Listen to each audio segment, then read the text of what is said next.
അസ്സലാമു അലൈക്കും. സൈനു കിച്ചണിലേക്ക് എല്ലാവർക്കും സ്വാഗതം.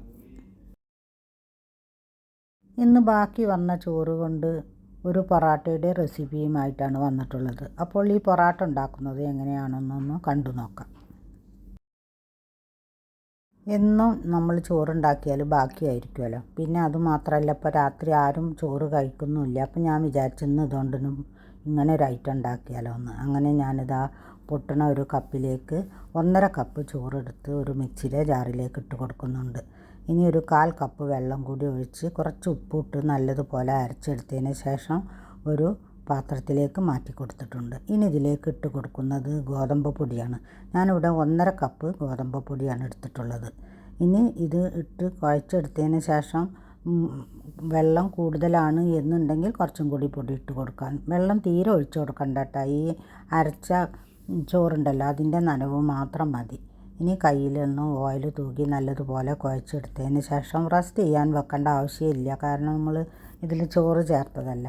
ഇനി നമ്മുടെ ഈ മാവിൽ നിന്നും പൊറാട്ടയ്ക്ക് വലിപ്പമുള്ള ഒരു ഉരുളകളാക്കി മുറിച്ചെടുക്കാം. ഇനി ഒരു ഉരുള എടുത്തതിന് ശേഷം ചപ്പാത്തിക്കൊക്കെ പരത്തുന്നത് പോലെ തന്നെ പരത്തിയെടുക്കാം. എന്നും പറയുന്നത് പോലെ തന്നെ എല്ലാവരും വീഡിയോ കാണുന്ന സമയത്തൊന്ന് ലൈക്ക് ചെയ്യുക, പിന്നെ സബ്സ്ക്രൈബ് ചെയ്യാതെ കാണുന്നവരാണെങ്കിൽ സബ്സ്ക്രൈബ് ചെയ്യുക, കമൻറ്റ് ചെയ്യുക, ഷെയർ ചെയ്യുക. ഒരെണ്ണം ഇവിടെ പരത്തിയെടുത്തിട്ടുണ്ട്. ഇനി ഇതിലേക്ക് ഓയിലും നെയ്യും കൂടി നല്ലതുപോലെ മിക്സ് ചെയ്തതിന് ശേഷം ഈ മിക്സ് വേണം ഇതിൽ സ്പ്രെഡ് ചെയ്ത് കൊടുക്കാം. നല്ലതുപോലെ തന്നെ തേച്ച് കൊടുക്കണം, കാരണം എന്നാലേ നമുക്ക് ലെയറായി കിട്ടുകയുള്ളൂ. ഇനി ഇത് അങ്ങോട്ടും ഇങ്ങോട്ടും മടക്കിയെടുക്കുക. ഈ മടക്കിലും വേണം നമ്മൾ നെയ്യ് പുരട്ടി കൊടുക്കാൻ.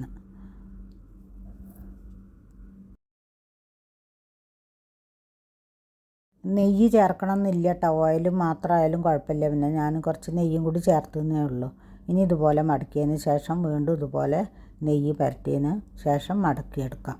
ഇതൊക്കെ എല്ലാവർക്കും അറിയുന്നത് തന്നെ ആയിരിക്കും. പൊറാട്ട ഇപ്പോൾ ആരും ഉണ്ടാക്കാത്തവരല്ലല്ലോ. അപ്പോൾ ഞാൻ ഉണ്ടാക്കിയപ്പോൾ നിങ്ങളുമായി ഷെയർ ചെയ്യാമെന്ന് കരുതി. പിന്നെ നല്ല എളുപ്പമാണ്, നമുക്ക് പൊറാട്ട കഴിക്കണമെന്ന് തോന്നുന്ന സമയത്ത് ഇതുപോലെ ചെയ്തെടുക്കാമല്ലോ. കാരണം വീശും വേണ്ട, പരത്തും വേണ്ട, ഒന്നും വേണ്ട. ഇതേപോലെ ഈസി ആയിട്ട് തന്നെ ചെയ്തെടുക്കാൻ പറ്റും.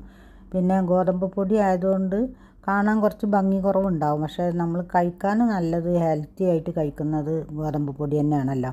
മൈദ ആകുമ്പോൾ നല്ല ഭംഗിയിലിരിക്കും. ഇത്രയേ ഉള്ളൂ വ്യത്യാസം. അതൊക്കെ ഓരോരുത്തരുടെ ഇഷ്ടത്തിനനുസരിച്ച് എടുക്കാം കേട്ടോ. ഒന്ന് ഞാൻ മടക്കി എടുത്തിട്ടുണ്ട്. ഇനി ഇതിൻ്റെ മുകളിൽ ഒന്നും കൂടെ ഓയിൽ സ്പ്രെഡ് ചെയ്തതിന് ശേഷം നമുക്കൊരു പ്ലേറ്റിലേക്ക് മാറ്റി കൊടുക്കാം. ഇനി ബാക്കിയുള്ളത് ഇതുപോലെ തന്നെ ഫുള്ളായി പരത്തി ഇതുപോലെ മടക്കിയെടുക്കാം.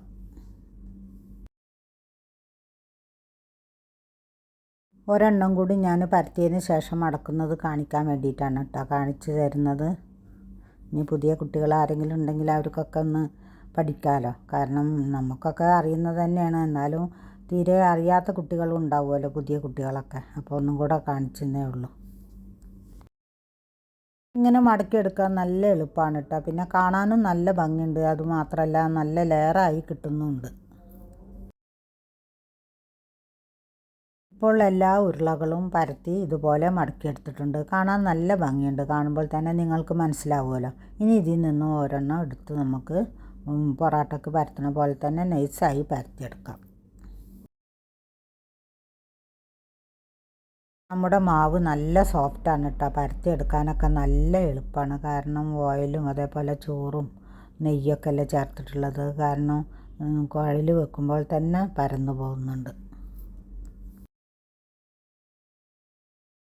ഈ പരത്തിയെടുക്കുമ്പോൾ ഇനി വട്ടം കൂടുതലാണെങ്കിൽ അതുപോലെ, അല്ലെങ്കിൽ ഇത്ര വട്ടം വേണ്ട എന്നുണ്ടെങ്കിൽ അങ്ങനെയും പരത്താട്ടോ. ഞാൻ അത്യാവശ്യം വലുപ്പത്തിൽ തന്നെ വലിയ പൊറാട്ട പോലെ തന്നെ ആക്കിയിട്ടാണ് പരത്തിയെടുത്തിട്ടുള്ളത്. അതൊക്കെ നമ്മുടെ ഇഷ്ടത്തിനനുസരിച്ച് ചെയ്തെടുക്കാം.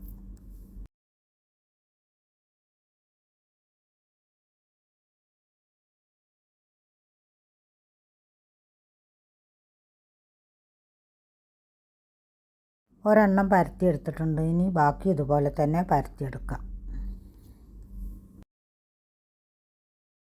എന്താണ് എല്ലാവരുടെയും വിശേഷം? എല്ലാവർക്കും സുഖമല്ലേ?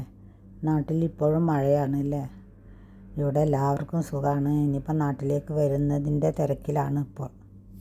3 എണ്ണം പരത്തിയെടുത്തപ്പോൾ തന്നെ ഞാൻ സ്റ്റൗവിലേക്ക് ഒരു തവ വെച്ച് ഫ്ലെയിം ഓണാക്കി കൊടുത്തിട്ടുണ്ട്. ഇനി ചട്ടി ചൂടായി വന്നാൽ നമുക്ക് ഈ 3 പൊറോട്ട ഇതിലേക്ക് ഇട്ട് കൊടുക്കാം.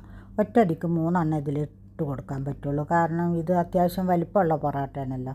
ഇനി 3 പൊറോട്ട ഇതിലേക്ക് ഇട്ട് കൊടുത്ത് നമുക്ക് തിരിച്ച് മറിച്ചിട്ട് ചുട്ടെടുക്കാം. ഈ ചുടുന്ന സമയം കൊണ്ട് നമുക്ക് ഇതുപോലെ തന്നെ 3 പരത്തിയെടുത്ത് ചുട്ടെടുക്കാം. ഇനി ഇതെല്ലാം ഒന്ന് തിരിച്ചിട്ട് കൊടുക്കാം. തിരിച്ചിട്ടതിന് ശേഷം ഒന്നും കൂടി നെയ്യ് തൂക്കി കൊടുക്കുന്നുണ്ട്. നിർബന്ധമുള്ള കാര്യമില്ല, കാരണം നമ്മളിത് പരത്തുമ്പോൾ നല്ലോണം നെയ്യും അതുപോലെ തന്നെ ഓയിലും സ്പ്രെഡ് ചെയ്തതാണ്. എന്നാലും ഇങ്ങനെ ചുട്ടെടുക്കുമ്പോൾ ഒന്ന് നെയ്യ് തൂക്കി കൊടുക്കുമ്പോൾ നല്ലൊരു ടേസ്റ്റാണല്ലോ. അതുകൊണ്ട് ഞാനൊന്ന് ബ്രഷ് ചെയ്ത് കൊടുക്കുന്നുണ്ട്.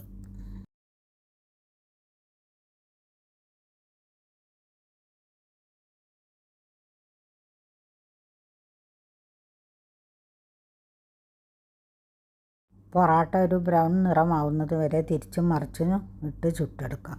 പെട്ടെന്ന് തന്നെ ആയി കിട്ടും, കാരണം നല്ല നൈസിലാണ് ഞാൻ പരത്തിയിട്ടുള്ളത്.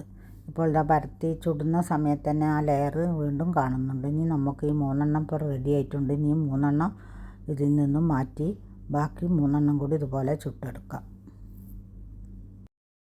6 പൊറോട്ട റെഡിയായപ്പോൾ തന്നെ നമ്മൾ പത്തിരി പരത്തുന്ന പലകമ്മിൽ വെച്ച് നല്ലതുപോലെ ഒന്ന് അടിച്ചെടുക്കുന്നുണ്ട് കേട്ടോ. നല്ല ചൂടാണ്, അടിക്കാൻ വയ്യ. എന്നാലും അടിക്കുമ്പോൾ തന്നെ നല്ല പൊറോട്ട ആയി കിട്ടുന്നുണ്ട് നമുക്ക്. മൈദ അല്ല എന്നുള്ള ഒരു തന്നെ ഉള്ളൂ, പക്ഷേ കാണാനോ കഴിക്കാനൊക്കെ നല്ല ടേസ്റ്റ് തന്നെയാണ് കേട്ടോ. അപ്പോൾ എല്ലാവരും ഇനി ചോറ് ബാക്കിയായി കിട്ടുമ്പോൾ ഇങ്ങനെ ചെയ്തെടുക്കുക. നമ്മൾ ചപ്പാത്തിയൊക്കെ പരത്തണ അതേ പണിയല്ലേ ഉള്ളൂ. പിന്നെ മടക്കി എടുക്കുമ്പോഴൊന്നും പൊറോട്ടയ്ക്ക് ഒരു കേടുമില്ല കേട്ടോ. നല്ലൊരു അടിപൊളി തന്നെയാണ് കഴിക്കാൻ. അപ്പോൾ എല്ലാവരും ഇതുപോലെ ട്രൈ ചെയ്യാത്തവരാണെങ്കിൽ ഇതുപോലൊക്കെ ഒന്ന് ട്രൈ ചെയ്ത് നോക്കുക. അടിപൊളിയായിട്ട് തന്നെ നമുക്ക് കഴിക്കാനും ഉണ്ടാക്കാനും പറ്റും. ഇനി നാളെ നല്ലൊരു വീഡിയോയുമായി കാണുന്നത് വരെ താങ്ക് യു ഫോർ വാച്ചിങ്.